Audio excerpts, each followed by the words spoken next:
Alors, aujourd'hui, nouvelle vidéo. Nouvelle vidéo aujourd'hui. Désolé.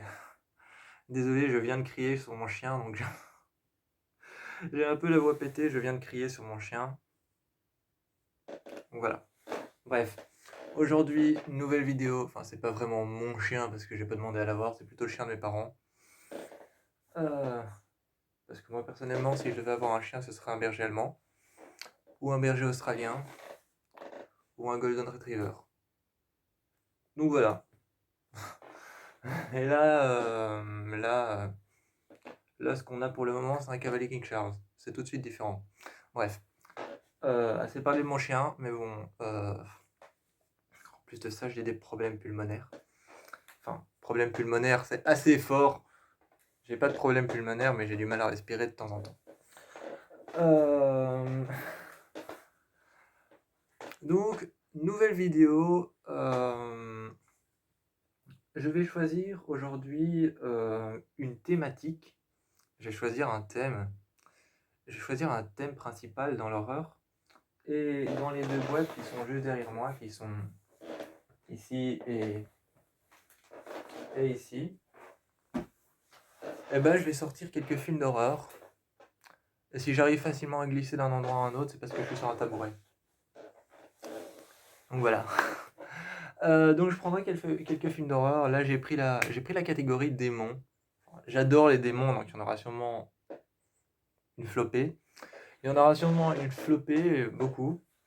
Ce bruit que vous entendez, c'est le tabouret, hein, je suis désolé. Mais je suis dessus, c'est pour plus facilement avoir à faire des allers-retours. Euh, donc je vais commencer. On verra quel est le premier film d'horreur de démon que je trouve.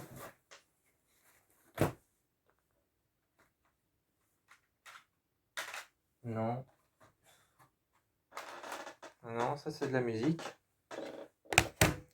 Ça c'est de la musique. Ça aussi c'est de la musique. Ça aussi c'est de la musique. J'avais totalement oublié que j'avais ces albums de musique. Ah bah, premier film de démon que je vois.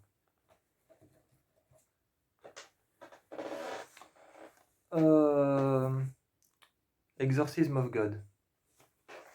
Donc, pour ceux qui ne le voient pas, Exorcism of God. Plutôt pas mal. Assez sympa, j'avoue que je l'ai vu. Je l'ai vu, il faudrait que je le revoie parce que je l'ai vu qu'une seule fois depuis que je l'ai acheté. Enfin, je l'ai commandé sur Amazon. Je l'ai commandé sur Amazon, je l'ai vu qu'une seule fois depuis que je l'ai vu. Et il est plutôt pas mal, c'est l'histoire du père William, c'est un prêtre à Mexico qui est un prêtre déchu qui essaye de, de se faire pardonner. Il essaye de se faire pardonner et pour ça, il y a une affaire à Mexico en 1900, je sais plus combien. Est-ce que c'est écrit? Non, c'est pas écrit. Bon, en 1900. On va arrondir, en 1900, il y a une affaire et il doit essayer de la résoudre pour se faire pardonner auprès d'une jeune fille qui l'a manifestement, si je me souviens bien, il l'a violée pendant l'exorcisme, pendant qu'elle était inconsciente et pendant que le démon prenait possession de son corps. Assez, assez cool. Je pense que le film dure 1h40, 1h30, quelque chose comme ça, une durée assez, assez sympa pour un film d'horreur. Ensuite, qu'est-ce que j'ai? J'ai bien dit que j'allais pas tous les faire, hein, parce que les films de démons, il y en a. Parce que j'adore ça. Euh,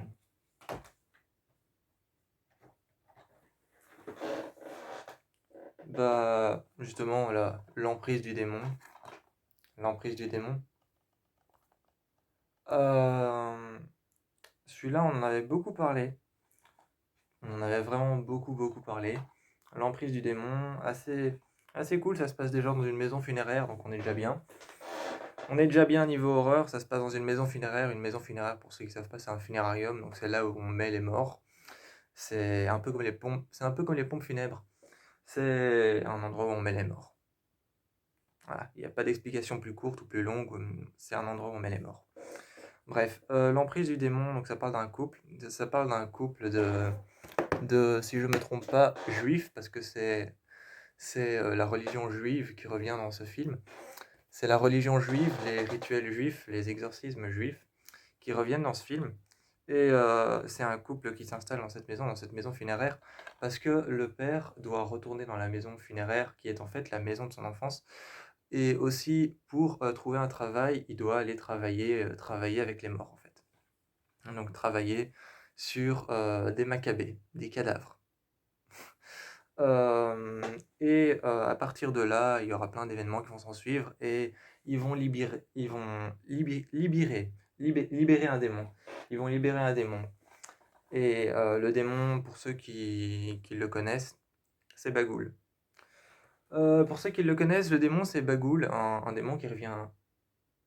Non, c'est pas Bagoul, c'est Dybbuk. C'est Dybbuk, c'est un démon qui revient assez souvent. Il est revenu dans le film Slenderman, il est revenu dans le film Possédé de 2013, et dans ce film aussi. Dans ce film aussi, il y a Dybbuk dans Possédé et dans Slenderman. Dans Slenderman, on en parle vraiment de manière très courte. Mais je me trompe, Bagoul, c'est Sinister. Donc voilà, il y a celui-ci qui est pas mal, l'emprise du démon. Euh, Qu'est-ce que j'ai d'autre? Qu'est-ce que j'ai d'autre ici?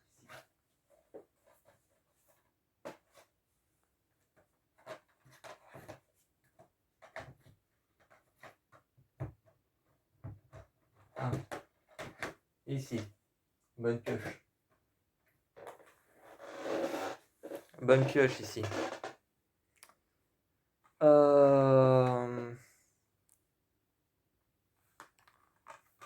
Démonis ou démonique, je sais pas comment on dit. J'ai aussi un DVD, mais je sais plus où il est. Je crois qu'il est quelque part ici. Démonique ou Démonis. C'est donc l'histoire d'une jeune fille. Sa mère est hospitalisée. Sa mère, c'est une psychopathe tueur en série.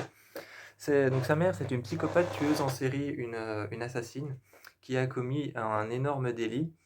Si je me rappelle bien, elle était infirmière dans un hôpital psychiatrique, et elle a foutu le feu à l'hôpital en laissant les patients à l'intérieur. Et donc depuis, elle est internée dans un hôpital, mais elle est plongée dans un profond coma. Et sa fille veut retourner parler avec sa mère, et donc elle est mise dans un profond coma dans un hôpital psychiatrique, un hôpital pour les fous, sauf qu'elle a été mise dans un profond coma par rapport à des techniques expérimentales. Donc même si elle est dans le coma, on peut toujours communiquer avec elle. Il y a toujours des possibilités de communiquer avec, je vais pas dire la défunte parce qu'elle n'est pas morte, mais avec cette femme, il y a toujours des possibilités de communiquer avec elle parce que c'est des techniques expérimentales qui te permettent de parler avec elle. Et la jeune fille essaye de parler avec elle, et donc on va les tenir toutes les deux dans un lit, et elle va retourner dans la tête de sa mère, lui parler, sauf que dans la tête de sa mère, il y a un démon qui va les regarder dans la pénombre, qui va les regarder dans l'obscurité, qui va les traquer et les poursuivre dans l'obscurité, notamment elle. Et elle va se retrouver dans le conscient de sa mère, dans tout ce dont se souvient sa mère. Donc on voit vraiment les images de seulement ce que sa mère se souvient. Et, euh, et le film est plutôt pas mal, il s'appelle Démoniste. D'ailleurs, James Wan en a fait un remake aussi. Ou alors je crois que c'est ce réalisateur qui a fait le remake par rapport au film de James Wan, qui s'appelle aussi Démoniste. Bref, voilà. À proposer si jamais. Qu'est-ce que j'ai d'autre ici?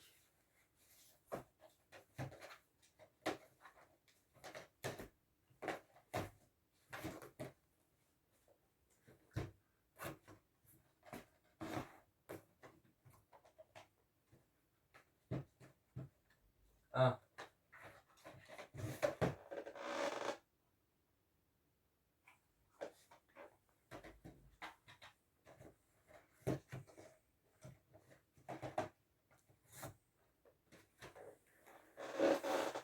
Celui-là, j'avoue que je sais pas. Celui-là, j'avoue personnellement que je sais pas trop dans quelle catégorie il est. Surnaturel, paranormal, démon, esprit, je sais pas trop. Je sais pas trop dans quelle catégorie le mettre, parce que esprit, surnaturel, paranormal, démon, on va dire qu'il va à toutes ces catégories-là.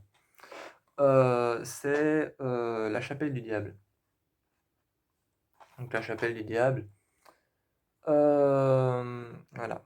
Celui-là, je sais pas trop dans quelle catégorie le mettre, hein. Et donc, juste pour que je me fasse un petit rappel, j'ai parlé de quoi?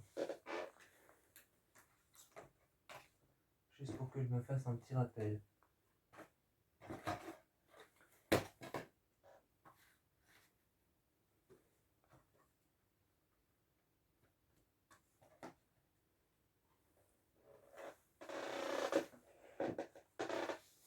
Je suis désolé, mais ça fait. Donc, voilà, ici. Ouais, c'est comme ça, je sais, comme ça, je sais de quel film j'ai parlé.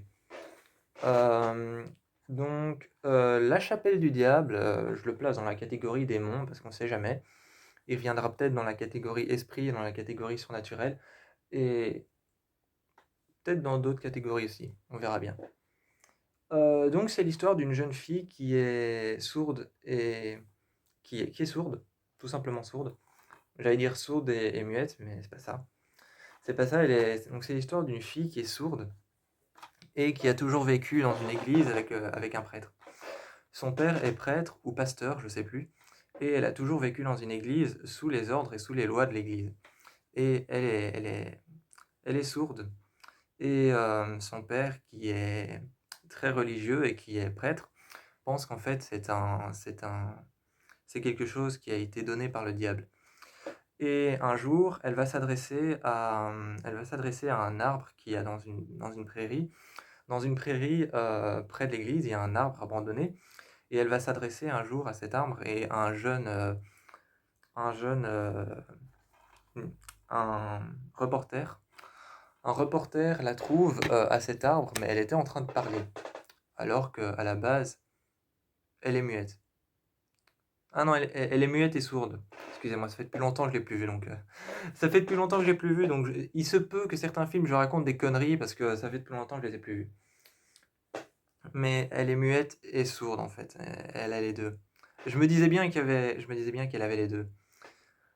Donc elle est muette et sourde, elle n'entend pas et elle ne parlait pas. Et, et un jour, elle va s'adresser à cet arbre.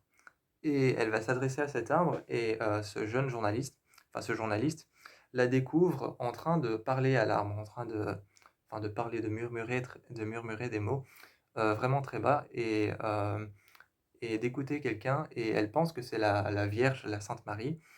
Elle pense que c'est la Vierge, la Sainte Marie, et que plein de miracles commencent à se propager dans le monde. Et on en fait une affaire, un dossier qui va s'éteindre, qui va s'étendre par-delà les limites du possible. Et cette fille va donc parler à plein de journalistes pour avoir prétendu vu la Sainte Vierge. Et il s'avère que tous les miracles qu'elle va accomplir, tous les miracles qu'elle accomplisse, sont en fait des miracles qui ont été faits de la main du diable, de la main d'un être surnaturel, d'un démon, d'une chose diabolique. Donc voilà, c'est ça à peu près l'histoire. L'histoire est pas... C'est un film, si je me trompe pas, de 2021 ou 2022. Je crois que c'est un film de 2021. C'est un film de 2021, je vous le conseille si un jour vous avez envie de vous taper une bonne frayeur, un bon film d'horreur, je vous conseille La Chapelle du Diable si un jour vous avez envie de vous taper une bonne frayeur, un bon film d'horreur qui fait bien peur. Je vous conseille La Chapelle du Diable, il est plutôt sympa, il est plutôt sympa dans son ensemble, mais je dirais pas qu'il va jusqu'à nous faire vraiment peur et vraiment froid dans le dos et à nous glacer le sang. Il fait peur, c'est tout. Mais c'est un bon film d'horreur quand même, ça reste un bon film d'horreur.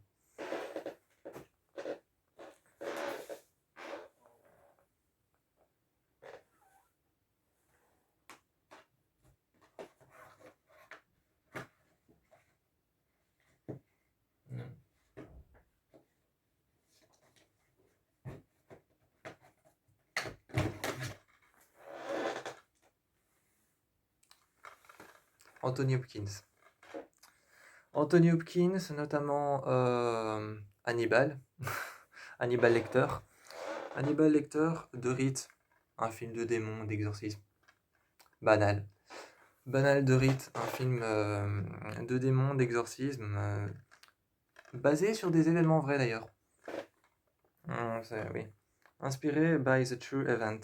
Donc, oui. Inspiré by the true event, donc inspiré sur des événements réels. Un film de démon, une jeune fille qui se retrouve possédée et un prêtre qui vient. Un prêtre qui a soit le droit de faire prêtrise, soit le droit de faire des écoles, l'école religieuse. Et donc, il se retrouve à devenir prêtre et finalement, un autre prêtre le remarque et lui dit, enfin en tout cas lui propose de passer par l'archidiocèse et de passer par l'église pour faire des études d'exorcisme. Il fait les études d'exorcisme et se retrouve face à un cas très intéressant d'une jeune fille possédée et va suivre le prêtre, le père, je ne sais plus comment il s'appelle, mais va suivre un père très connu dans le monde de l'exorcisme et de la démonologie, donc des démons, et ils vont faire ce cas ensemble et libérer cette fille d'un démon. Assez sympa à voir, j'ai toujours bien aimé le revoir des centaines de fois, je l'ai vu plein de fois, donc c'est toujours assez sympa de le regarder. Bon, je crois que ça fait 4 ou 5 films d'horreur, on va peut-être arrêter là et je passerai à une autre catégorie dans la vidéo suivante. Je vous envoie plein de bisous. Je vous conseille d'aller voir ces films-là. Ça fait 4 ou 5 films. Moi, je passe à une catégorie suivante. Bon. La dernière fois, j'avais fait une... La dernière fois, je vous avais dit, j'ai un nouveau concept de vidéo. C'est-à-dire que j'ai deux boîtes plus mon armoire là-bas, avec que des films d'horreur et des séries d'horreur. Et je vous en parle en choisissant une catégorie. Je choisis une catégorie et ensuite je vous parle un peu des films d'horreur que j'ai vus. Je vous dis pourquoi je les ai aimés, qu'est-ce que j'ai aimé, quelles sont mes scènes préférées, qu'est-ce que je pense des acteurs, qu'est-ce que je pense du jeu d'acteur, etc. Parce que j'ai pas quand même tout cité. Donc voilà, ça c'est un peu le concept de la nouvelle, c'est un peu le concept de ma chaîne. C'est un peu le concept de ma chaîne et de cette nouvelle vidéo que je viens de lancer.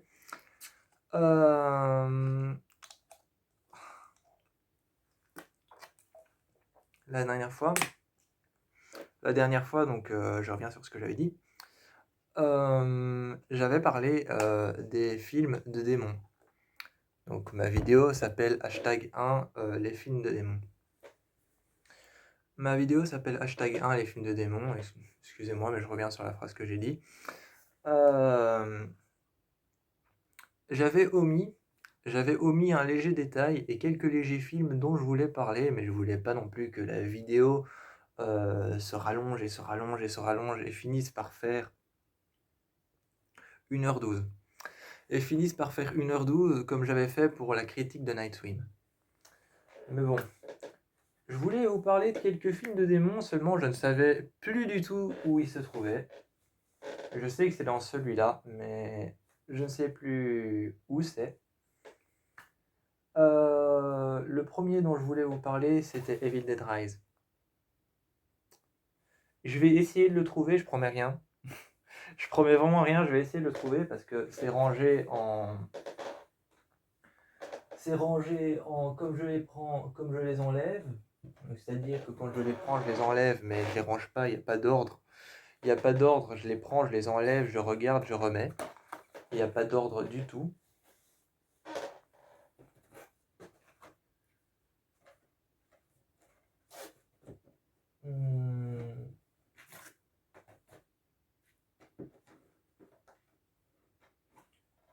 Je crois qu'on est sur la bonne voie. Je crois qu'il arrive. Je crois qu'on y est.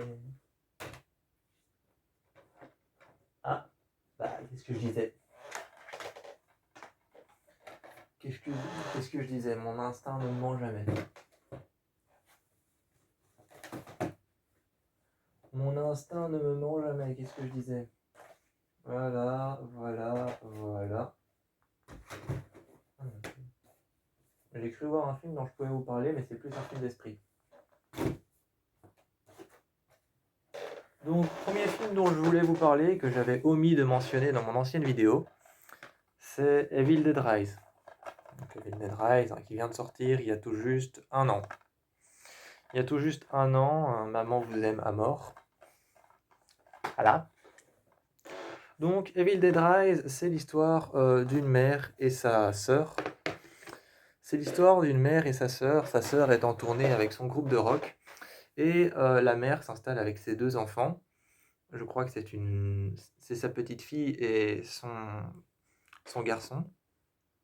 Donc la mère s'installe avec son garçon et sa petite fille dans un bâtiment, dans un immeuble de New York. Je suis pas sûr, je pense que c'est New York, ou alors c'est parce que je viens de voir Scream 6 et que Scream 6 se passe à New York.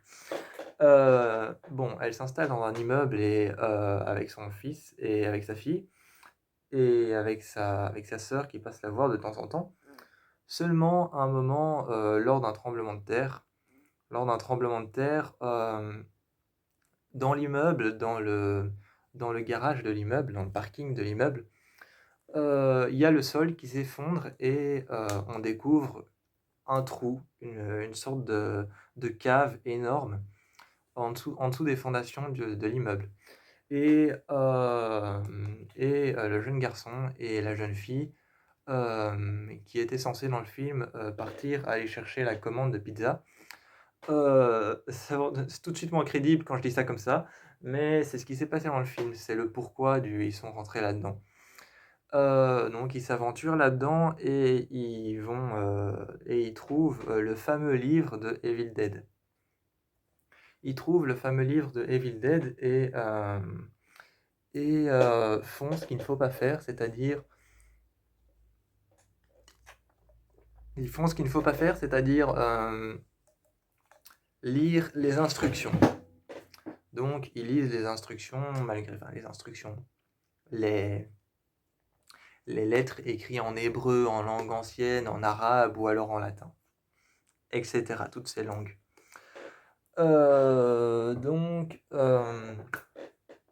Ils lisent ce qu'il ne faut pas lire, hein, donc les inscriptions, on va appeler ça comme ça. Ils lisent les inscriptions, regardent les images, et les images sont atroces. C'est des images de crucifixion, d'éviscération. Je vous laisse aller voir ce que c'est l'éviscération, je vous laisse aller voir ce que c'est la crucifixion. Enfin, la crucifixion, tout le monde sait ce que c'est ce que Jésus-Christ a vécu. Et l'éviscération, je vous laisse aller voir ce que c'est horrible, c'est dégueulasse. Ou alors pour comprendre de manière plus à l'aise, je vous invite à aller voir la 6e saison d'American Horror Story. Les enfants découvrent le livre de Evil Dead dans cette cave et le ramènent dans l'appartement. Seulement un démon dévoreur d'âmes,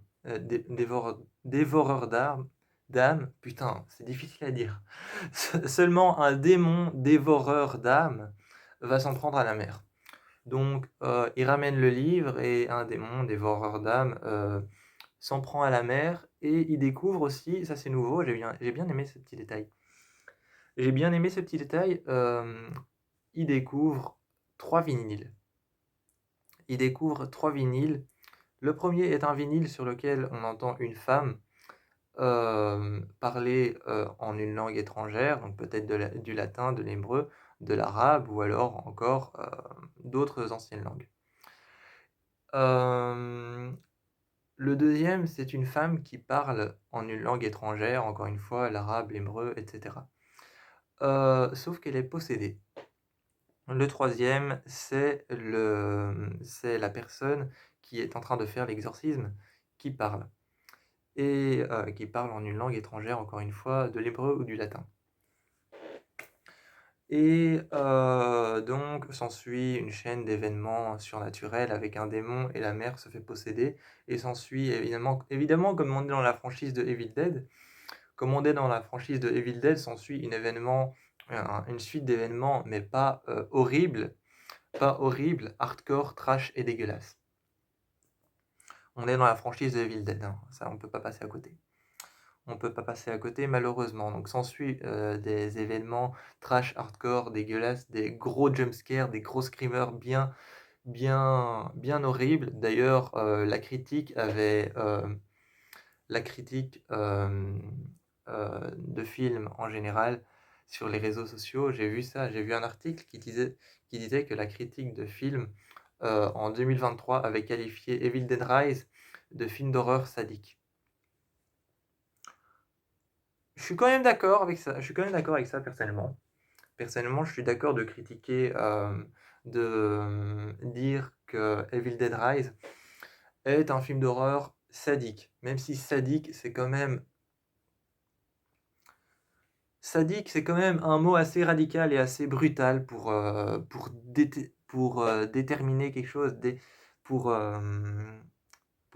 décrire quelque chose, pas déterminer, pour décrire quelque chose, sadique, c'est quand même assez radical, assez brut et assez fort. Donc je le qualifierais pas de sadique, mais je le qualifierais de sadique quand même, parce que s'en suivra une suite d'événements horribles. Bref, je voulais vous parler un peu de Evil Dead Rise. C'est fait, donc c'est donc une mère qui s'installe dans un appartement, et dans son appartement, dans l'immeuble, un jour, il y a un tremblement qui fait que le sol s'effondre, et ils vont voir à la cave, en tout cas les enfants vont à la cave et ramènent ce livre, et un démon dévoreur d'âmes s'en prend à la mère qui va s'en prendre à ses enfants ensuite. Donc évidemment, je vous le remontre, hein, et je vous le conseille. Mais je voulais vous parler d'un autre film que j'avais aussi omis de mentionner. J'avais aussi omis de le mentionner, mais je voulais pas chercher pendant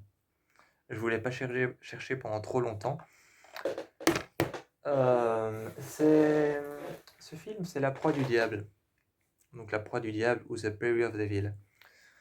Donc La Proie du Diable, où est-ce qu'il est? Je crois savoir où il est. Non.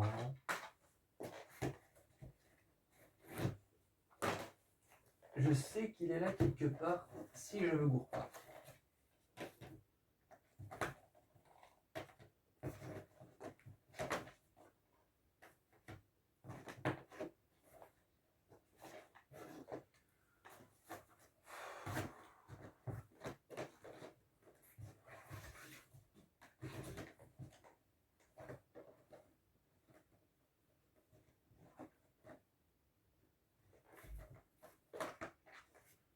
Je sais qu'il est là quelque part, ce putain de film.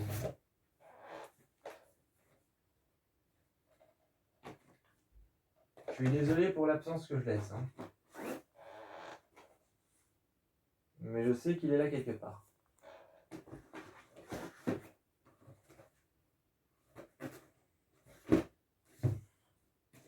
Bon, bref, en attendant, pour pas trop vous laisser avec moi qui suis en train de chercher, La Proie du Diable, ça parle de quoi? Ça parle de sœur Anne, une religieuse, pour pas dire une nonne, parce qu'une nonne c'est péjoratif. Au cas où il y a des personnes qui ne le savent pas, une nonne c'est péjoratif. Donc, s'il y a des gens qui ne savent pas, nonne c'est péjoratif parce que voilà, c'est pas comme ça qu'on dit. Donc, une religieuse ou alors une religieuse en fait. Je pensais qu'il y avait un deuxième terme, mais non.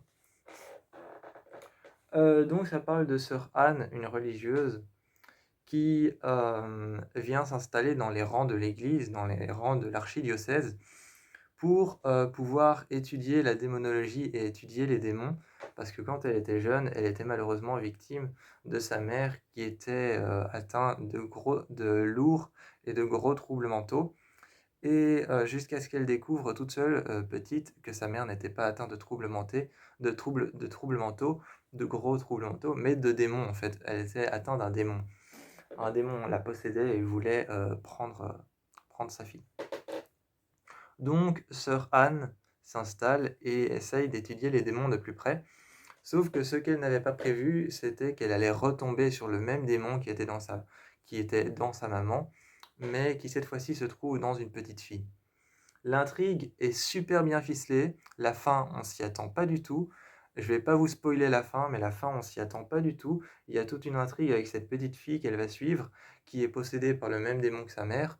Et à la fin, on s'attend pas du tout au retournement de situation. Il est énorme. Moi, à la fin, la première fois que j'ai vu La Proie du diable, le retournement de situation, j'étais comme ça, j'étais sur le cul. Je m'attendais pas à un retournement de situation aussi lourd, aussi brutal et qui te prend aux tripes, auquel tu te dis vraiment: «Putain, là, je sais que je regarde un bon film d'horreur». Donc voilà, ça parle de ça. Ça parle d'une jeune femme qui étudie les démons parce qu'elle a été victime d'un démon quand elle était jeune, un démon qui s'était attaqué à sa mère. Donc voilà. Je vais essayer de le trouver, parce que je veux le trouver, putain. Voilà. Je savais qu'il était là quelque part. Donc, la petite fille, pour vous donner une image, elle ressemble à peu près à ça. Je sais pas si vous la voyez. Ça, c'est la petite fille. Et donc, la proie du diable, hein, la proie du diable, c'est ça. On a donc la proie du diable, ou Prey from the Devil, pas Perry of Devil, je suis désolé. C'est pas Perry of Devil, c'est Perry from the Devil. Et donc, La proie du diable, c'est un film génial. C'est un film vraiment très bien, très bien ficelé en fait, quelque part. J'aime beaucoup la, j'aime beaucoup la vie qu'il y a dans ce film. J'aime beaucoup la vie qu'il y a dans ce film. J'aime beaucoup le ressenti que tu as quand tu le regardes. Parce qu'il y a des films d'horreur que tu peux regarder en te disant ça va être génial, en te disant je vais passer un bon moment, mais après 5 secondes, tu les connais tellement par cœur, les codes des films d'horreur, tu les connais tellement par cœur, les codes des films d'horreur, que tu le regardes comme ça, quoi. Et il y a des films d'horreur comme Prey from the Devil, il y a des films d'horreur comme Prey from the Devil, que, euh, que tu peux regarder sans modération, et t'es tout le temps pétrifié, t'as tout le temps peur, t'es tout le temps à cran et tu sais pas ce qui va venir. Et, et Prey from the Devil est un peu ce genre de film. Enfin, c'est pas un peu ce genre de film, c'est tout à fait ce genre de film en fait. C'est ce genre de film que tu peux regarder sans modération, sans avoir l'impression que ce soit finalement redondant. Pas du tout, en fait, ce film, t'as pas du tout l'impression qu'au bout d'un moment, il va être revu et revu. Moi, je l'avais vu une seule fois, je pensais que le film, je l'avais vu une seule fois, je pensais que le film en soi, c'était des codes revus et revus, mais pas du tout. Le film, c'est pas des codes qui sont revus et revus, parce que je l'avais vu en streaming, mais il faut savoir que sur les plateformes de streaming, parfois, pour pas cacher, pour pas tout révéler au public, sur les plateformes de streaming, ils coupent le film en morceaux et ils switchent quelques parties du film, donc ils les enlèvent en fait. Donc là, je l'avais regardé une fois en streaming. Et en fait, la plateforme sur laquelle j'avais regardé La Proie du Diable avait switché quelques parties du film, donc les avait backées.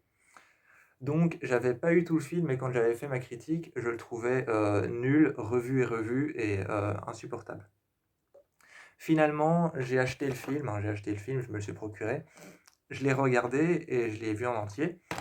Et c'est pas du tout ça en fait, il est pas du tout revu et revu, il est pas du tout, c'est pas du tout du repassé au-dessus, c'est un bon film d'horreur, c'est un bon film d'horreur qu'on peut regarder sans modération. Donc voilà, ça c'est un peu les deux films dont j'avais envie de vous parler. C'était le premier, c'était Evil Dead Rise, et le deuxième, c'était Prey from the Devil. Mais c'était vraiment Prey from the Devil dont j'avais vraiment envie de vous parler. Donc La Proie du diable. Est-ce que j'en ai d'autres avec des démons? Parce qu'on ne sait jamais.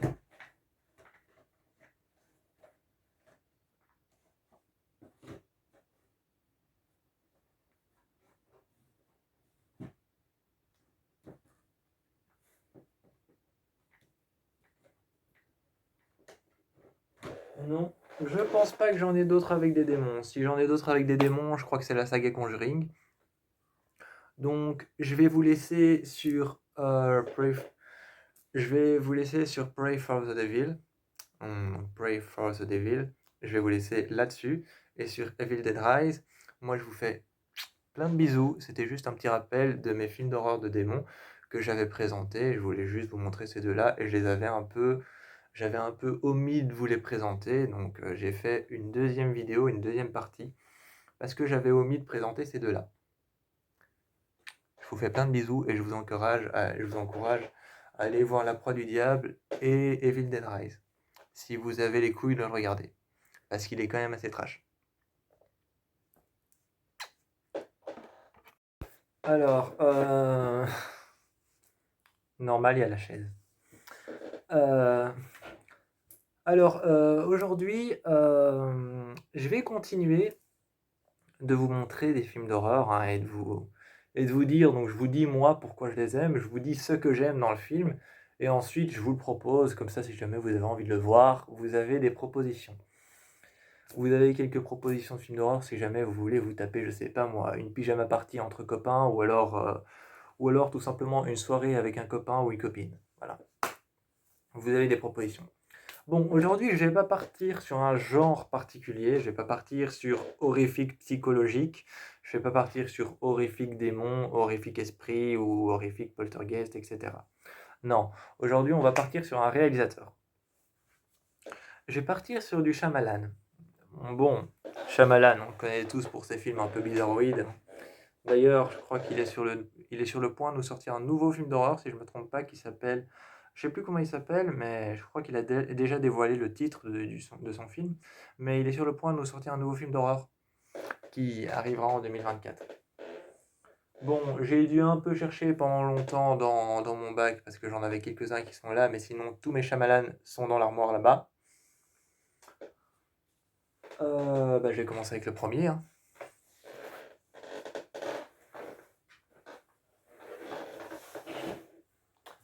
Le premier est un film, je vais pas dire ancien, je vais pas dire un film ancien, je vais dire un film qui date.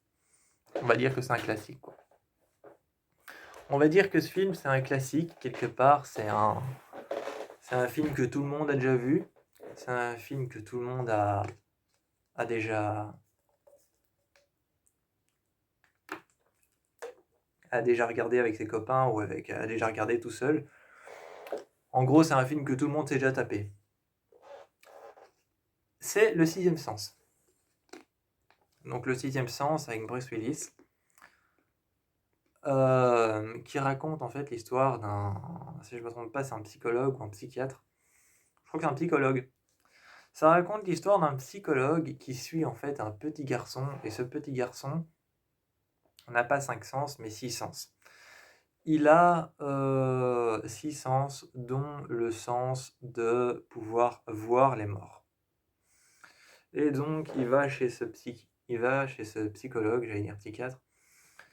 Il va chez ce psychologue pour pouvoir un peu parler de son sixième sens, et le psychologue va essayer de comprendre ce qui se passe, et pourquoi est-ce qu'il voit des fantômes. Le film est plutôt bien fait. Je vais pas vous dire mon impression sur le film, je vais pas vous dire quelles sont mes scènes préférées, parce que j'ai 22 ans et je crois que le film... Parce que j'ai 22 ans et je crois que le film Le Sixième Sens, je l'ai vu quand j'avais 10 ans. Donc ça fait quand même 12 ans que j'ai plus vu le film. Ça fait quand même 12 ans que j'ai plus vu le film. Je me hâte à le re-regarder, mais je n'arrive pas à me dire « regarde-le ». Mais sinon, le film en soi est plutôt pas mal, et Shyamalan, il fait toujours des bons films d'horreur. Il a toujours fait des bons films d'horreur, il a toujours fait des bons films. Donc voilà, pour moi personnellement.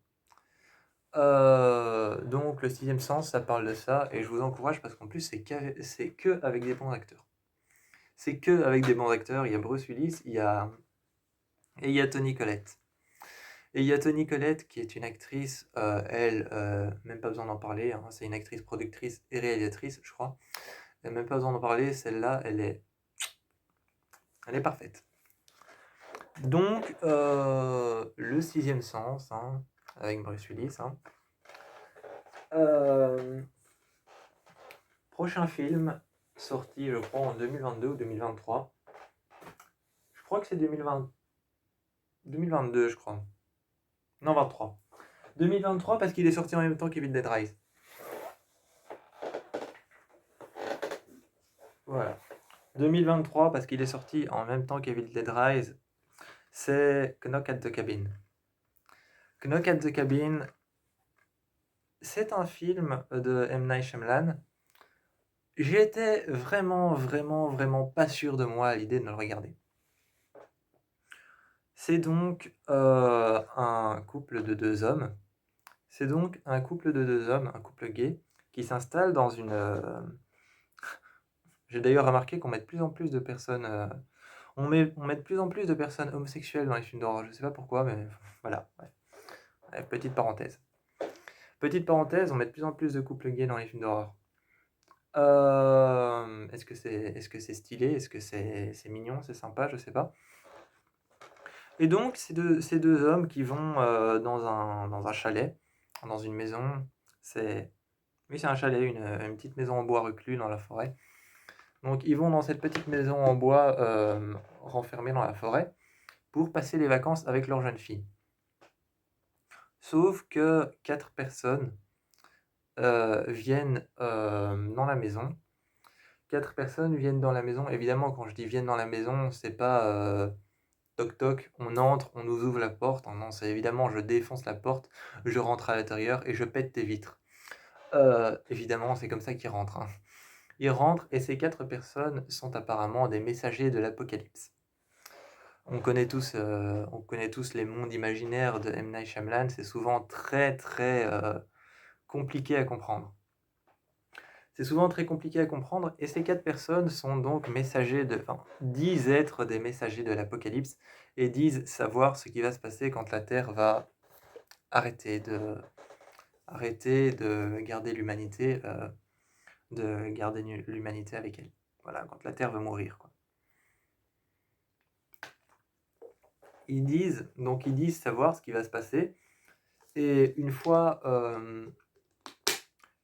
dans la cabane avec ce couple de deux hommes et leur jeune fille, une fois dans la cabane avec ce couple et leur jeune fille, ils commencent à leur montrer des images terrifiantes.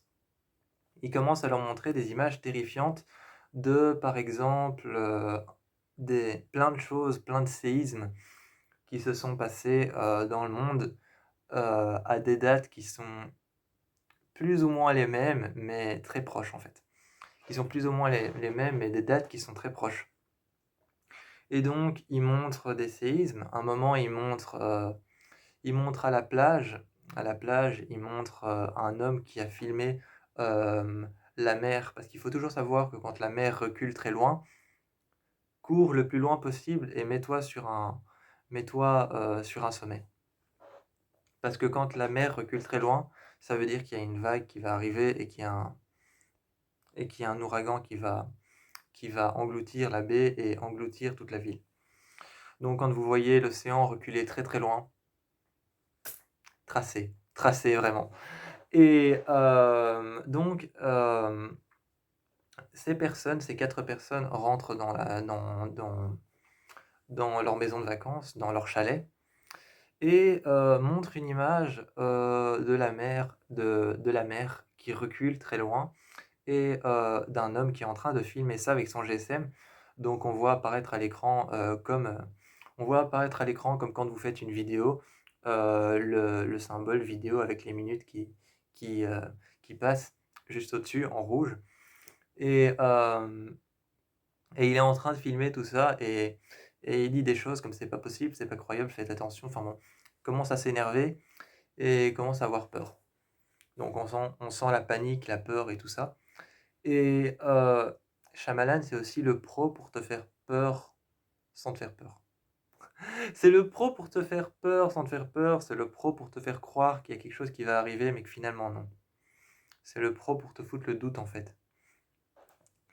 Et donc il montre des vidéos, des images du monde entier, des tremblements de terre, des tempêtes, des catastrophes surnaturelles et il montre des vidéos de ça, de séismes, de tout ce qui se passe dans le monde entier. Il y a même des attentats et des tirs à la mitraillette et à la balle et aussi aux flingues. Il montre toutes ces vidéos et à chaque fois, ils doivent prendre une décision qui est impossible à prendre. Donc à chaque fois, les personnes enfermées dans le chalet, donc le couple, va devoir prendre une décision qui est impossible à prendre pour pouvoir sauver l'humanité. Et à chaque fois qu'ils ne veulent pas prendre cette décision, il y a une des personnes qui va mourir, en tout cas qui va se sacrifier. Et si aussi l'une des personnes ne veut pas se sacrifier, ils vont à chaque fois faire quelque chose à l'un d'entre eux. Donc à chaque fois, soit ils font quelque chose à l'un d'entre eux s'ils ne veulent pas répondre à cette question, à cette décision qui est impossible à prendre, soit ils font quelque chose à l'un d'entre eux, soit ils se font quelque chose à eux-mêmes et font un sacrifice. C'est un peu de ça que parle Knock at the Cabin et c'est très spécial à regarder, c'est vraiment très spécial à regarder, il faut accrocher. Ensuite, je vais aller chercher les autres parce qu'ils sont là-bas.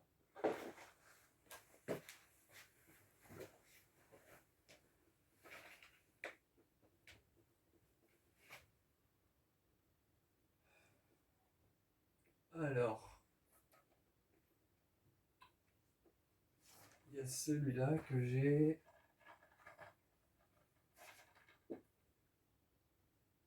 Et celui-là. Ah, j'avais oublié, il y a même celui-là.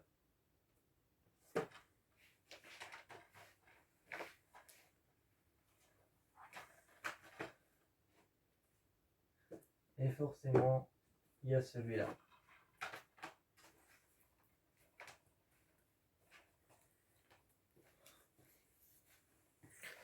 Voilà. Je suis désolé pour le temps d'attente, mais les autres étaient dans l'armoire. Alors, on a en 2021, donc en 2021, on régresse dans les années. Il y a Old qui est sorti. Old, pour Old, c'est l'histoire d'une famille qui se retrouve sur une plage et c'est l'histoire d'une famille qui se retrouve sur une plage et ouf, merde. Et ils découvrent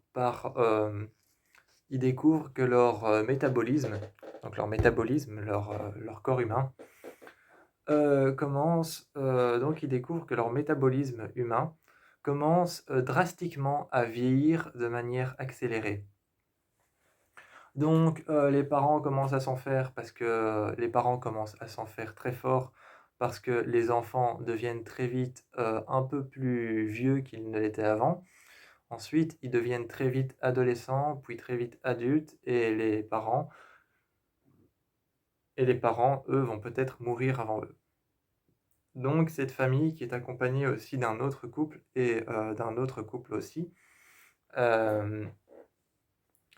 vont découvrir sur cette plage avec effroi en fait que leur métabolisme est amené à vieillir très vite. Seulement, d'ailleurs j'ai bien aimé le fait que la mère travaille dans un musée. Elle fait un métier historique en fait. Elle fait un métier historique donc elle s'y connaît niveau biologie. Et à un moment, il découvre une femme qui est morte. Il découvre une femme qui est morte parce que le film commence avec une introduction où un homme était venu avec une femme et la femme retire son soutien-gorge, retire ses vêtements et part à la nage tout au fond en crawl. Donc elle part en crawl à la nage tout au fond après avoir retiré ses vêtements. Et quand le film commence, quand on est dans l'intrigue du film, on redécouvre son cadavre et son cadavre est déjà tout en squelette. Son cadavre est déjà tout en squelette et il y a la mère qui fait une estimation et qui se met devant le cadavre et qui dit a priori ça ne devait pas prendre ça ne devait pas être aussi rapide, mais ça devait prendre autant de temps. Et elle dit, je crois, que, en calculant la température du sol, si elle est froide ou chaude, le corps doit se décomposer à 5 ou à 6 ans. Maximum en 5 ou en 6 ans, le corps pourrait être en état de décomposition. Et elle te fait tout un speech elle te fait tout un speech où elle explique, où elle dit, l'état de décomposition devrait commencer ou être terminé à partir de 5 ou 6 ans, mais ça dépend de la chaleur du sol ou de à quel point le sol est froid. Et c'est intéressant de savoir que la mère travaille dans ça parce qu'il y a une certaine protection aussi derrière ce métier. Et un moment, il y a un homme comme ça qui vieillit comme tous les autres et il vieillit comme tous les autres, mais comme ils vieillissent, il y a aussi leur état mental qui devient un peu trouble et un peu flou. Et il vieillit et tu en as un comme ça qui arrive vers la mère des enfants.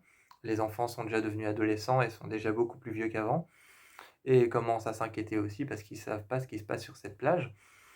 Et tu en as un qui demande: «Pourquoi est-ce que nos corps vieillissent, mais pourquoi est-ce que nos ongles ne poussent pas?» Et tu as la mère qui répond: «C'est parce que ce sont des fanères. Les fanères, c'est les ongles et les cheveux». Les fanères, c'est les ongles et les cheveux, en fait, c'est des parties du corps qui ne font pas mal quand on les coupe. C'est des parties du corps où il y a pas de nerfs, il y a pas de veines, il y a pas de bref, c'est des parties du corps qui sont mortes, en fait. Donc en fait, parce que, vous avez déjà remarqué quand vous vous coupez les ongles, vous avez pas mal. Quand vous vous coupez les cheveux, vous avez pas mal. C'est des fanères. C'est des parties du corps qui sont mortes. Et donc elle explique ça et elle fait: «C'est sans doute parce que ce sont des fanères, des parties du corps qui sont déjà mortes». Et donc elles ne poussent pas, elles ne sont pas, accélérées. Et derrière ce film, toute une histoire, par rapport à la chimie, sur les maladies et par rapport à la chimie sur les plantes et par rapport à la création de médicaments pour les maladies. Et je trouve que ce film est juste génial. Je vous le conseille vraiment si vous voulez avoir vraiment peur. Si vous voulez avoir vraiment peur et aussi avoir une part de parce que moi j'aime bien avoir des films d'horreur. J'aime bien regarder des films d'horreur dans lesquels je veux essayer de comprendre ce qui se passe et je peux essayer de comprendre ce qui se passe. J'aime pas voir un film d'horreur qui se taille en ligne droite. J'aime pas voir un film d'horreur qui se taille en ligne droite vraiment et qui se finit à la fin d'un point A à un point B. J'aime bien avoir un film d'horreur qui commence à un point A, à un point B et du point B repart à un point C. Enfin bref. J'aime bien avoir un film d'horreur dans lequel je dois comprendre les choses. Si vous voulez vraiment essayer de comprendre les choses, avoir une bonne logique, avoir un bon film d'horreur qui fait bien peur, je vous conseille Old. Euh, Ensuite, on a toujours par Shyamalan, on a Deux Visites sorties en 2015. Hein. Celui-là, ça fait vraiment, mais vraiment trop longtemps que je l'ai pas vu. Faudrait que je le regarde. C'est deux petits enfants qui passent un week-end chez leurs grands-parents, mais découvrent que ce ne sont pas leurs grands-parents. Découvrent que ce sont des évadés d'asile psychiatrique qui ont tué leurs grands-parents. Et c'est assez horrible. C'est assez horrible. Je sais plus trop quoi dire parce que ça fait depuis longtemps que je l'ai plus vu. Mais donc, c'est des enfants qui vont chez leurs grands-parents et ils découvrent que ce ne sont pas leurs grands-parents, mais des personnes qui ont tué leurs grands-parents, évadés d'un asile psychiatrique parce qu'ils faisaient du bénévolat là-bas. Et ils ont tué leurs grands-parents. Et il y a toute une histoire autour de la mère qui avait, quand elle était petite, elle avait fait quelque chose et elle a quitté ses grands-parents de manière très brusque et de manière assez violente. Elles se sont plus jamais parlé. La mère et la fille ne se sont plus jamais parlé et la jeune fille veut essayer de relier les liens entre sa mère et sa grand-mère. Elle veut essayer de relier les liens entre sa mère et sa grand-mère et lui donner ce qu'elle appelle un élixir d'amour. Donc parce qu'ils vont faire là-bas une sorte de film à deux, un film amateur avec leur caméra. Et elle va essayer de lui donner un élixir d'amour, essayer de faire en sorte que la mère que sa grand-mère, en fait, dise pardon et dise: «Je suis désolé». Elle va essayer de faire en sorte que sa grand-mère dise: «Je suis désolé» pour montrer ça à sa mère et pour lui donner ce qu'elle appelle l'élixir d'amour, donc un un désolé de la part de sa mère à elle. Le film est affreusement terrifiant et vraiment, vraiment troublant. Je vous le conseille si vous voulez vous faire une frayeur noire, vous glacer le sang et avoir froid dans le dos. Je vous conseille vraiment The Visit. Il est sorti en 2015, mais toujours aussi bien et toujours aussi cool. Je vous conseille The Visit si jamais vous avez envie de vous faire une terreur, mais une terreur froide. Moi, la première fois que j'ai vu ce film, je m'attendais pas à ça. Je me suis fait une terreur froide. Je me suis glacé le sang et j'avais froid dans le dos. C'était horrible. Alors j'adore ce film. Suivant. Le suivant, c'est Split, bien évidemment. Donc la suite de Incassable avec James McAvoy. Super bon acteur d'ailleurs, James McAvoy. On suit l'histoire de Kevin, qui est un... Beaucoup de gens dans Split ont pensé que c'était comment on appelle ça encore? Allez, c'est une maladie mentale. Beaucoup de gens dans Split ont pensé que c'était un schizophrène. C'est pas un schizophrène. Beaucoup de gens dans Split ont pensé qu'on suivait l'histoire d'un schizophrène. On ne suit pas l'histoire d'un schizophrène, on suit l'histoire d'un maniaco-dépressif. On suit l'histoire d'un maniaco-dépressif schizophrène. Donc pas seulement d'un schizophrène, mais d'un maniaco-dépressif. C'est quelqu'un qui est maniaque. Et donc on suit l'histoire d'un maniaco-dépressif, mais qui a plusieurs identités, dont la 27e, identité, qui est une identité maléfique et surnaturelle. Donc la 27e identité est une identité qui est surnaturelle et qui peut avoir des comportements violents. Et Kevin voit une psychologue qui l'aide à aller mieux et qui essaye de comprendre quels sont tous les aspects de ses personnalités, parce qu'il y en a quand même 27. Donc je ne saurais même pas les compter sur mes doigts, mais il y en a 27, donc vous imaginez ça, plus encore ça, plus encore vraiment ça, quoi. Donc il y en a beaucoup. J'ai mis 29. Donc il y en a vraiment beaucoup. Il a 27 identités et sa psychologue essaye de toutes les comprendre, sauf que Kevin a une identité qui va kidnapper 3 filles qui vont essayer de s'en sortir et qui vont rencontrer les 27 identités, et la dernière fille va devoir avoir affaire à la 27e identité, qui est l'identité paranormale. Enfin, pas paranormale, mais l'identité qui a des pouvoirs surnaturels. Et tout tourne autour des identités des gens qui sont schizophrènes. Et la psychologue, à un moment, elle dit un truc super intéressant. Elle dit c'est pas pour autant qu'un schizophrène a plusieurs identités, que l'identité doit réagir de manière différente. Elle peut réagir de manière autonome. Et elle raconte qu'un jour, elle avait vu une fille avec 2 identités, mais que les 2 identités avaient une écriture différente et avaient une voix différente et avaient une distinction de la vie différente. Et elle explique tout ça sur cette jeune fille qu'elle lui avait demandé de rédiger une lettre avec sa première identité et de rédiger une lettre avec sa deuxième identité. Et elle raconte que cette fille avait, avec sa première identité, elle avait une écriture différente, avec sa deuxième identité, elle avait une écriture différente. Avec sa première identité, elle était droitière, avec sa deuxième identité, elle était gauchère. Donc, il y a tout un truc qui tourne autour des identités chez les schizophrènes, et c'est super sympa à regarder, et le film dure 1h56, si je ne me trompe pas, ou 1h54, mais 1h55, 1h56, quelque chose comme ça. Il est assez long, assez sympa à regarder, et encore une fois, c'est un film de Shyamalan. Ensuite, on a la suite de Split, Glass. On a Glass, la suite de Split, hein. Évidemment, certaines personnes disaient que Split et Glass se suivaient, mais en fait, c'est pas Split et Glass qui se suivent, c'est pas que leur nom est différent et que c'est le 1 et le 2.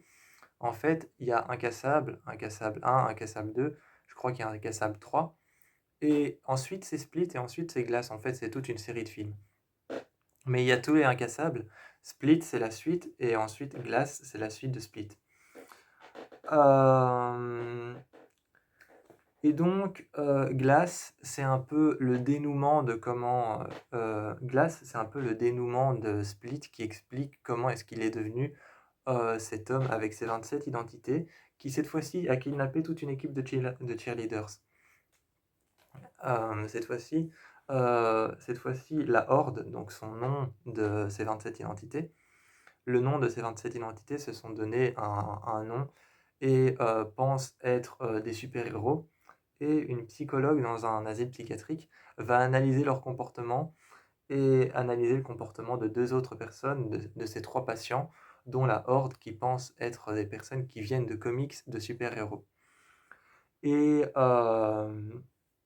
et on a un peu le pourquoi du comment, on a un peu le dénouement de l'histoire de Kevin qui pense être un super méchant ou un super-héros de comics et qui pense avoir des pouvoirs surnaturels alors que c'est juste une sorte de psychose hallucinatoire. Et Glass est plutôt sympa, il dure 2 heures et moi qui adore les films. Il dure 2 heures et moi qui adore les films de 2 heures, c'est parfait. En plus, c'est avec Sarah Paulson dans le rôle de la psychologue, une super actrice qui a joué dans American Horror Story et dans beaucoup d'autres films d'horreur comme le film d'horreur Run qui est sorti à la fête des mères et qui parle justement d'une mère. Bref, là je m'étale, mais je vous conseille Glass et je vous conseille Split. Je vous conseille The Visit, je vous conseille Old et Knock at the Cabin.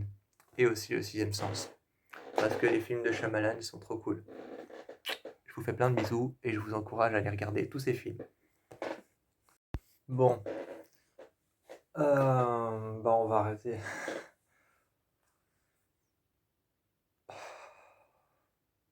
Quand je disais que j'avais des problèmes pour respirer. Quand je disais que j'avais des problèmes de respiration. Bon, on va arrêter avec le... En plus, moi qui suis une personne qui parle vite.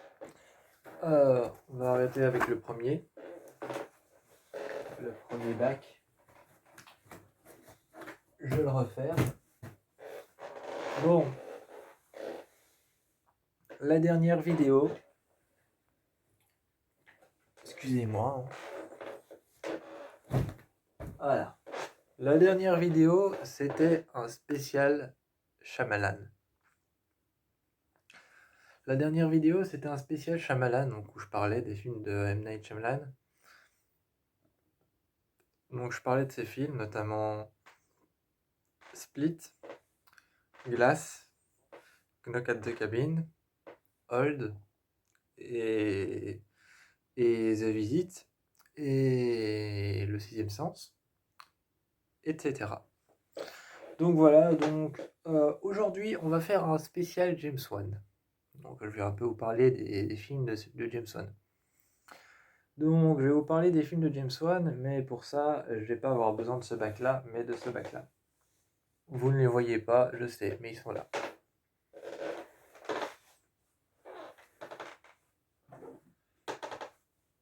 Alors,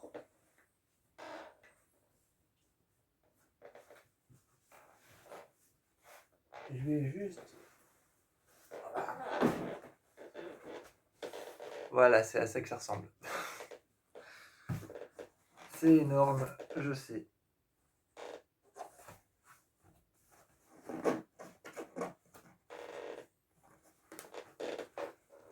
Voilà. Oui, là-dedans, il n'y a que des films. Alors,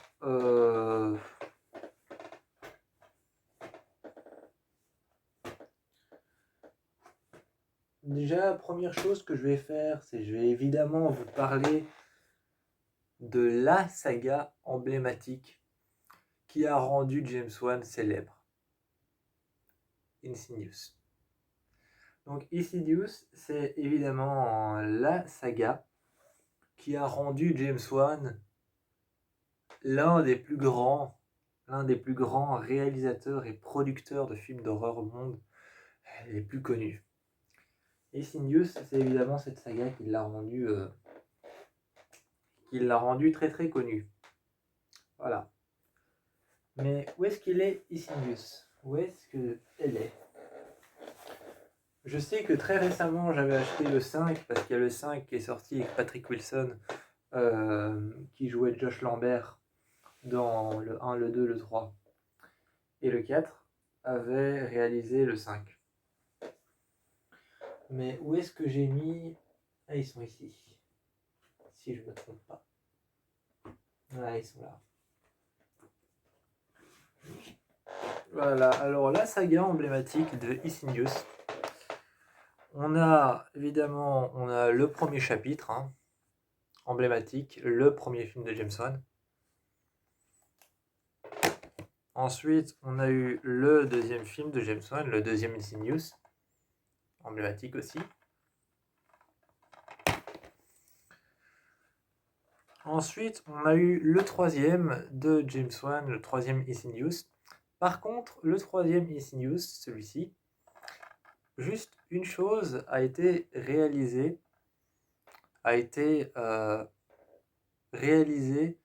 par Leighton Wallen, donc le réalisateur de Invisible Man. Donc le réalisateur de Invisible Man et de beaucoup d'autres films d'horreur. Mais pour ceux qui ne le sauraient pas, petit point culture, petit point culture, Leighton Wallen est en fait l'un des meilleurs amis de James Wan, voire même le meilleur ami de James Wan. Ils sont super potes. C'est pour ça qu'ils font des films d'horreur ensemble. Et Leighton Wallen a réalisé Insidious 3. Et James Wan, qui est quand même le créateur de Insidious, est resté quand même à la production du film. Donc il est resté à la production de son film, mais c'est quand même son film d'horreur quelque part. Ensuite, on a eu le 4 qui là pour le coup n'est ni de James Wan, ni de Leighton Wallen. C'est aucun des deux, c'est par un réalisateur, celui qui a réalisé L'étrange cas Deborah Logan. Que j'en parlerai dans une autre vidéo. J'en parlerai dans une vidéo qui parle de films documentaires. Donc pas de films documentaires, mais de films d'horreur documentaires. J'en ai que deux, c'est Projet Blair Witch et L'étrange cas Deborah Logan. Donc le 4, c'est le réalisateur de L'étrange cas Deborah Logan, qui je ne sais plus du tout comment il s'appelle, mais j'ai aucun souvenir, c'est tellement vague, je sais plus. Mais je crois quand même que Leighton Wallen est à la réalisation du film et que James Wan à la production aussi. Mais c'est pas leur film eux deux. Ensuite, on a Insidious The Red Door. Je vous avais dit que je l'avais acheté il y a pas longtemps. J'avais même hésité quand je l'avais vu. Quand je l'avais vu, il y avait toutes les sorties 2023. Quand je l'avais vu, il y avait toutes les sorties 2023 dans un rayon. J'avais hésité à acheter Barbie. Pour vous dire quand même. Et donc, Insidious The Red Door, donc le dernier. Le dernier, je vous dis pas pourquoi c'est le dernier, mais on sait que c'est le dernier parce qu'il y a un petit indice qui dit que la saga s'achève ici. Et pauvre DVD.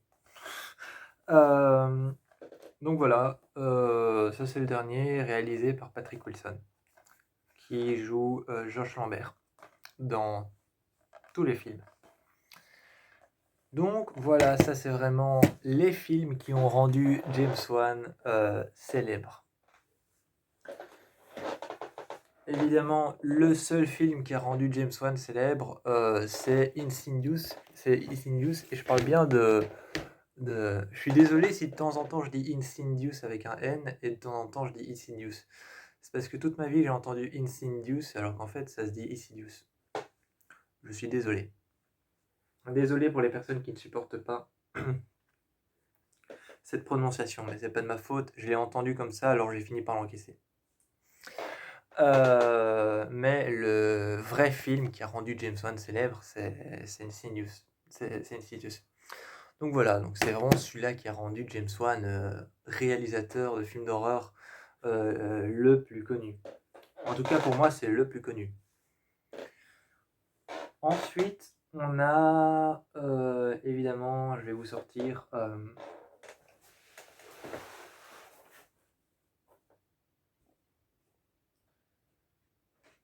Alors ensuite, en 2015, parce que Easy News, ça date de 2011, donc en 2015, 4 ans après, on a eu Conjuring, les dossiers Warren, qui parle d'une famille, la famille Perron, ou la famille Perron, comme vous voulez, qui est tentée par un démon et qui fait appel aux Warren, des chasseurs de fantômes. Je n'irai pas plus loin, et c'est donc inspiré de faits réels, parce que les Warren ont réellement existé. Enfin, ça vous y croyez ou vous y croyez pas. Donc, il y a Conjuring ensuite, qui est de James Wan, réalisateur évidemment. Évidemment, il est écrit par les producteurs de Saw et de Insidious, donc il parle bien de James Wan. Ensuite, on a... ensuite, après celui-ci, on a Je reviens. Voilà. Ensuite, on a Conjuring 2. Conjuring 2, le cas Enfield. Donc le cas Enfield Poltergeist, pour ceux qui veulent. Pour ceux qui veulent le cas Enfield, donc, alors certains disent, et ça m'insupporte, certains disent le cas infidèle, c'est Enfield. Donc, Conjuring 2, le cas Enfield, c'est donc la deuxième partie de Conjuring. Et l'un des films d'horreur les plus documentés sur l'histoire du surnaturel. Ensuite, qu'est-ce qui nous a réalisé aussi? Ah oui.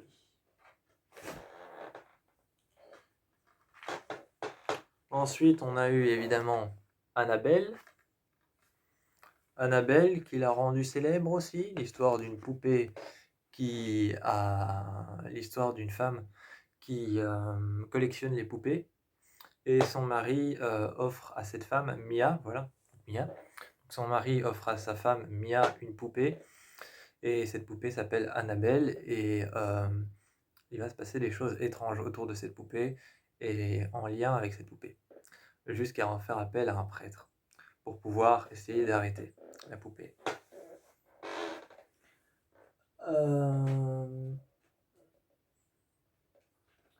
Non, c'est pas celui-là que je cherche. C'est pas celui-là que je cherche.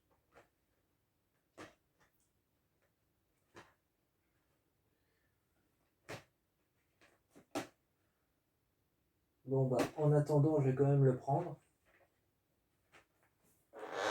Ce sera pas dans l'ordre, mais ce sera pas grave, c'est pas grave. Un peu plus loin dans la série de films Conjuring, Annabelle, la maison du mal, donc Annabelle Comes Home en anglais, donc Annabelle Come Home, qui parle de l'histoire de la poupée Annabelle et de comment ça se passe chez les Warren pour la garder chez eux.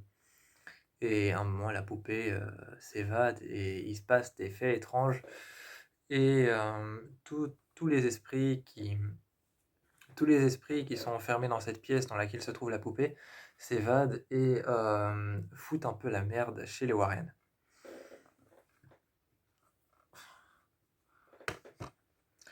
Mais moi, je voudrais trouver Annabelle de la création du mal.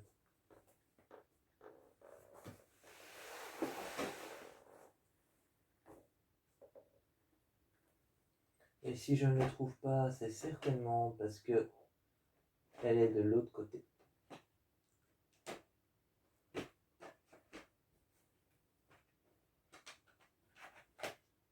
Ici, je me disais bien. Voilà. Donc, Annabelle 2, la création du mal, donc voilà, Annabelle 2. On est sur l'histoire d'un orphelinat de petites filles qui arrivent là où vivait une autre petite fille dans une maison. Et elles viennent passer un séjour dans cet orphelinat, enfin dans cette maison, qui leur servira d'orphelinat avant de se faire adopter. Et Annabelle, la création du mal, en fait, raconte l'histoire de ce court passage qu'on voit dans Annabelle 1. Il y a ce court passage qu'on voit dans Annabelle 1 où Mia est en train de dormir et elle entend un cri, et à la fenêtre, on voit qu'il y a du sang qui gicle sur la vitre. Eh bien, ça raconte justement pourquoi est-ce qu'il s'est passé ça et et qui a fait ça et qui est à l'origine de ce meurtre et quelles sont les victimes qui ont crié. Enfin, ça raconte un peu ça. Et tout au long de l'histoire, il y a une histoire avant avec un orphelinat et des petites filles. Et l'une des filles va se faire adopter. On va se rendre compte à la fin que c'est l'une des filles qui a commis ce meurtre et qui a viré dans le satanisme.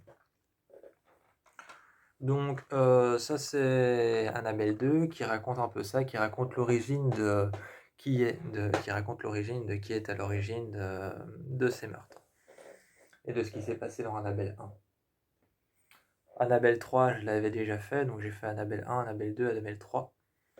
Donc j'ai fait Annabelle, la création, Annabelle comme home. Qu'est-ce qu'il a fait encore, ce bon monsieur?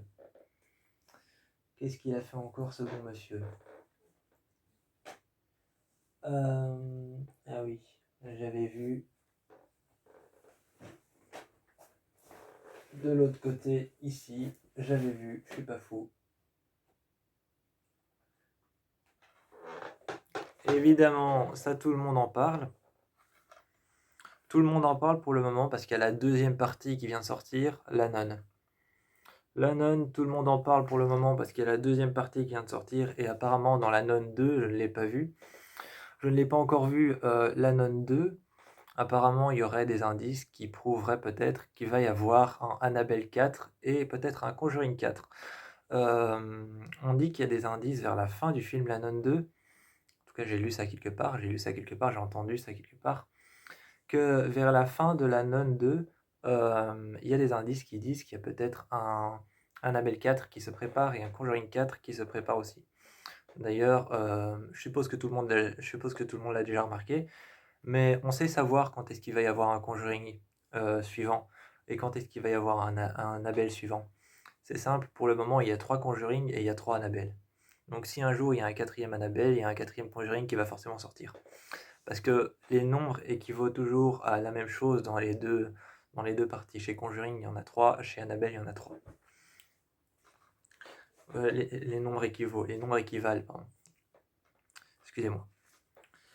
Donc oui, la nonne, on est sur l'histoire d'une sœur une sœur novice en plus, une sœur qui n'a pas encore prononcé ses vœux, qui se retrouve à devoir confronter Valak, le démon qu'on a réussi à battre dans Conjuring 2. Il revient dans la nonne, et là, cette fois-ci, on a l'histoire de Valak.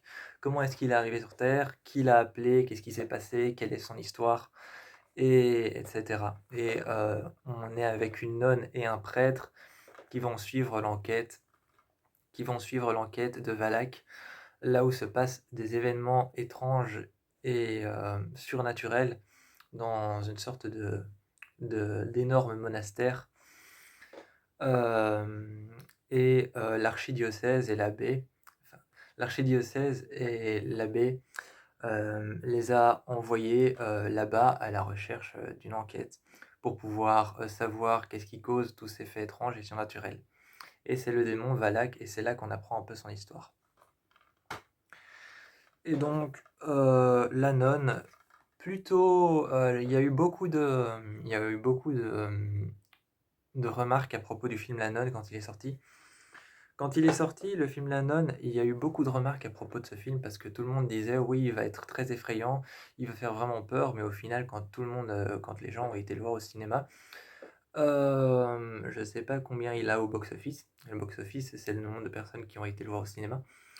Je sais pas combien ce film a au box-office, mais le box-office n'a pas été très élevé.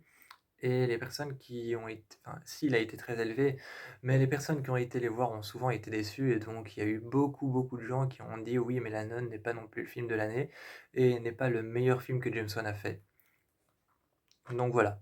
Donc moi, c'est pour ça que personnellement, je ne suis pas sûr d'aller voir La Nonne 2, parce que beaucoup de gens ont dit que, enfin, c'est vrai que je ne me fie pas non plus à l'avis des gens. Je ne me fie pas à l'avis des gens, il faut que je me fasse mon propre avis, mais j'hésite un peu quand même à aller regarder La Nonne 2, à aller le voir, à le trouver sur internet. Et donc voilà, James Wan a réalisé La Nonne, qui est un plutôt bon film d'horreur quand tu veux passer un bon moment avec un copain un soir et que tu veux te taper un film d'horreur. C'est plutôt un bon moment à passer devant La Nonne, à deux avec un copain.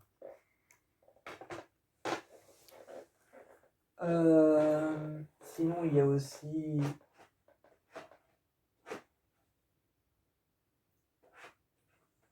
Je ne vous ai pas montré, évidemment, le pauvre. Conjuring 3 sous l'emprise du diable, donc The Devil Made Me Do It. Donc The Devil Made Me Do It. Conjuring 3 à l'emprise du diable. Celui-là qui dure, je pense, la même durée que le 1. Le 1 dure 1h52 si je ne me trompe pas. Et celui-là dure 1h53, je pense, ou alors 1h43. Mais il fait pratiquement la même durée que le 1. Et donc oui, Conjuring 3. Conjuring 3, j'avoue que je l'ai vu et je l'aime beaucoup. J'aime beaucoup Conjuring 3 parce qu'on retrouve la chanson Call Me de Blondie. Pour ceux qui connaissent Blondie, c'était une pop star. Blondie, en fait, c'était une pop star du rock dans les années 80-70. Et comme Conjuring, la saga Conjuring se passe dans les années 80-70, 90-80, voilà. Eh bien, dans Conjuring 3, on retrouve, donc dans Conjuring 3 Made Me Do It, on retrouve la chanson Call Me de Blondie. Et c'est plutôt sympa, c'est plutôt cool. C'est chouette. Surtout que Call Me de Blondie, quand on traduit les paroles, c'est en lien avec le film, parce que ça veut dire appelle-moi. Donc il y a un peu le message du appelle-moi, le diable, appelle-moi quoi. Viens vers moi, un truc dans ce genre-là. On peut se faire chacun ses illusions, on peut se faire chacun son aperçu, on peut chacun se faire son sous-entendu par rapport à la chanson, mais Call Me de Blondie, ça veut dire appelle-moi, donc c'est un peu comme si les victimes disaient appelle-moi en parlant du diable. Bref, ça c'est le sous-entendu que je me suis fait en regardant le film. Mais c'est sympa d'entendre une chanson Call Me, qui est quand même l'une des chansons iconiques des années 80, des années 90 et des années 70.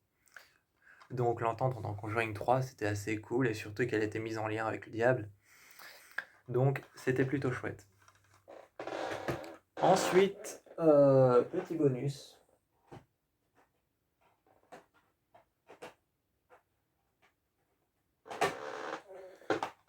Petit bonus, James Wan n'a pas réalisé ni produit, mais on va dire qu'il a participé au film. Il y a ce film, Amityville Awakening. Il y a ce film, Amityville Awakening, ou alors, pour ceux qui préfèrent, Amityville l'éveil, qui a été réalisé par les réalisateurs de Deux Purges, Insidious, par les réalisateurs de Deux Purges et Insidious. Et donc, comme Insidious c'est James Wan, et bien James Wan a dû participer à Amityville Awakening. Bon, ça évidemment, Amityville Awakening, c'est pour ceux qui aiment Amityville. Amityville, c'est hyper connu. Moi, personnellement, Amityville, c'est mes films d'horreur préférés. J'adore la maison d'Amityville, je la surkiffe, je la trouve géniale. Je trouve que la maison d'Amityville, je la surkiffe, je la trouve géniale. Donc, c'est un petit peu mon péché mignon, ce film. C'est Amityville Awakening, c'est mon préféré. Amityville Awakening, c'est mon préféré. D'ailleurs, pour ceux qui ne savent pas, il y a des parties du film qui ont été coupées. Et l'actrice Bella Thorne, quand elle a joué dans ce film, sur son compte Instagram, sur les réseaux sociaux, avec une autre actrice du film. Elle avait envoyé un message qu'il y a certaines parties du film qui ont été coupées à la production, à la réalisation du film, mais qui sont toujours dans la bande-annonce. Hem le film devait s'appeler, Amityville: Les bandes perdues.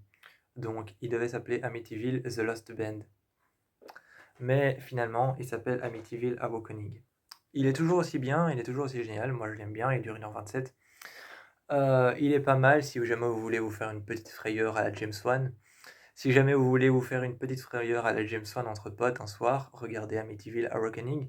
C'est plutôt sympa, c'est par les réalisateurs de The Purge et de Insidious. Donc de James Wan et de ceux qui ont fait The Purge. Ah, et c'est par les réalisateurs de Paranormal Activity aussi. C'est ce film-là que je cherche, c'est The Purge, Insidious et Paranormal Activity. Et même le film The Visit, je crois. Donc, même le film The Visit aussi, je pense. Donc, c'est un bon film d'horreur Amityville, si jamais vous voulez vous faire une petite frayeur à la James Wan, mais pas sur un film de James Wan.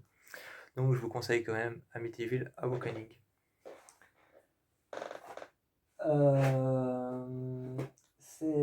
C'est uniquement tout ce que j'ai sur James Wan. C'est tout ce que j'ai sur James Wan, donc je vous ai un peu présenté grosso modo. Ah non, ah non. Grosso modo, là, je vous ai présenté tous les films qu'il a fait, mais ah non, j'en ai oublié un.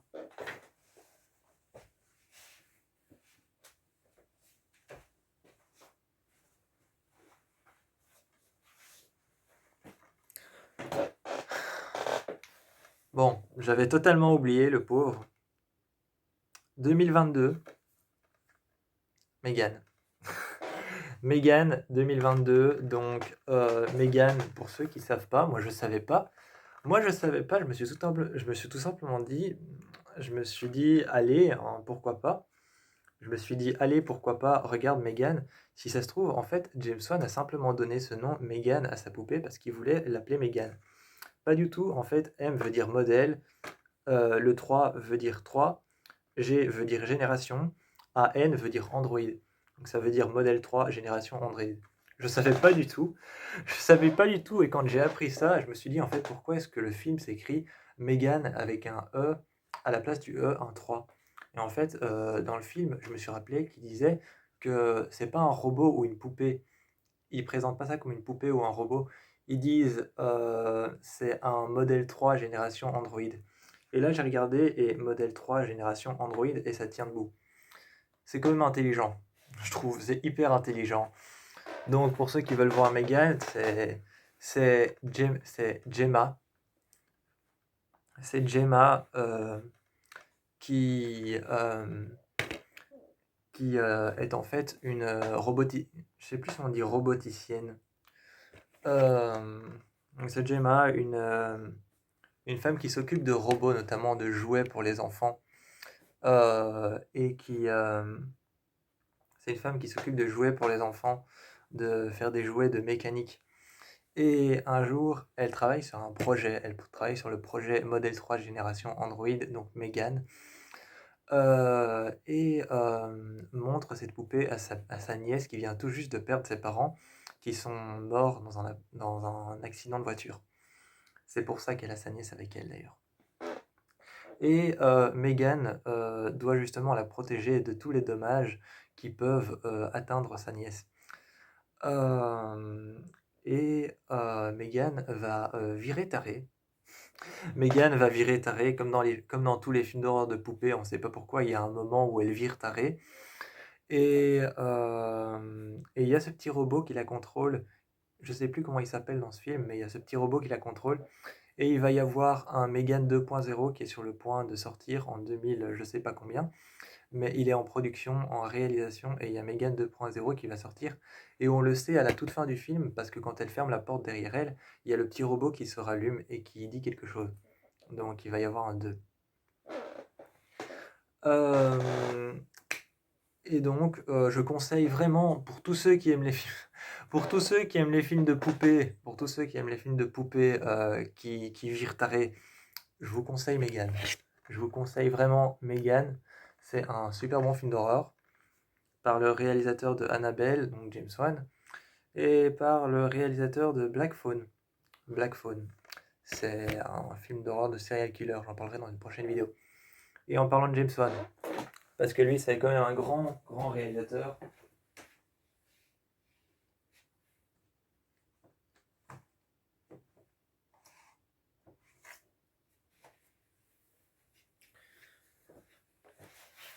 Oh punaise, cette vidéo n'est pas prête de se terminer.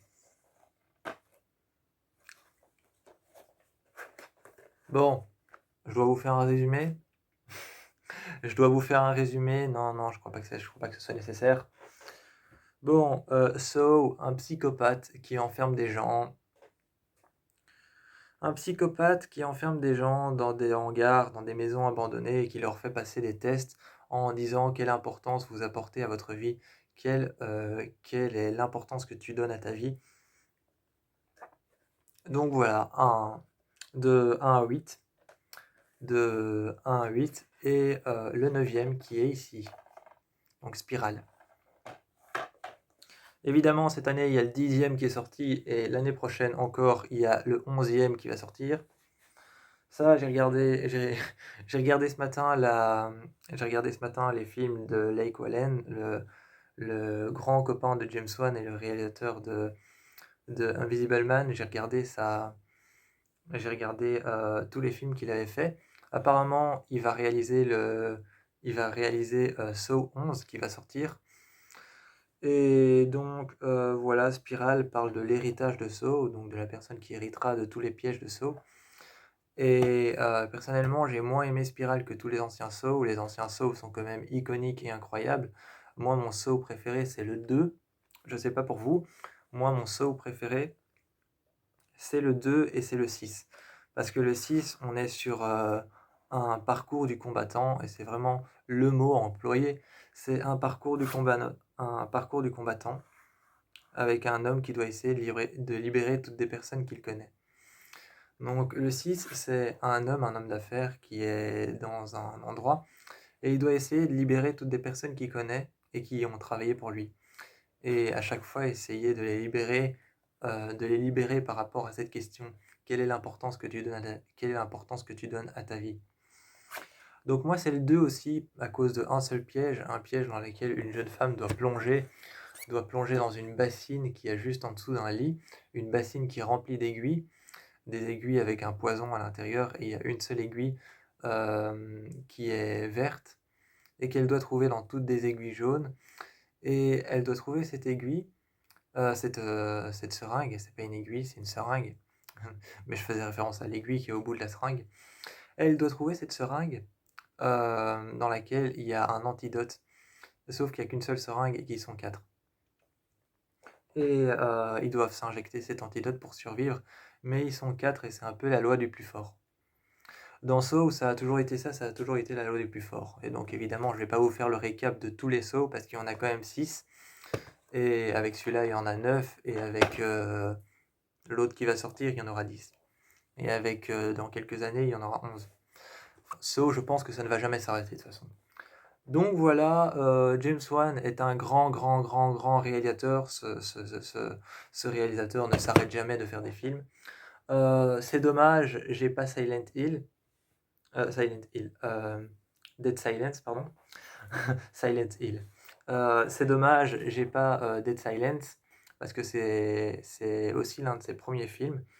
C'est son premier film après Insidious, ou son tout premier film en fait. Non, il a d'abord réalisé Dead Silence, ensuite il a fait Insidious. Donc voilà, donc c'est son tout premier film. Son tout premier film, c'est Dead Silence, et ensuite il a fait Insidious. Mais bon, c'est un grand, grand réalisateur, hein. Il a fait ça.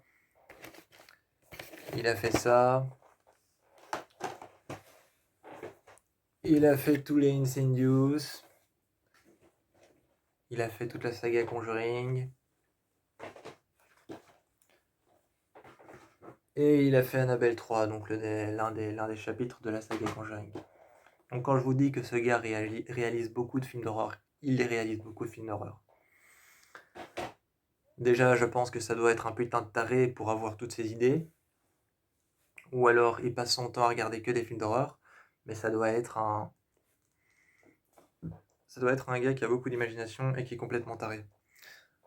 Mais on l'adore, évidemment, on l'adore pour ça, pour ses films d'horreur. Moi, je vous fais plein de bisous et je vous encourage à aller voir tous les films de James Wan.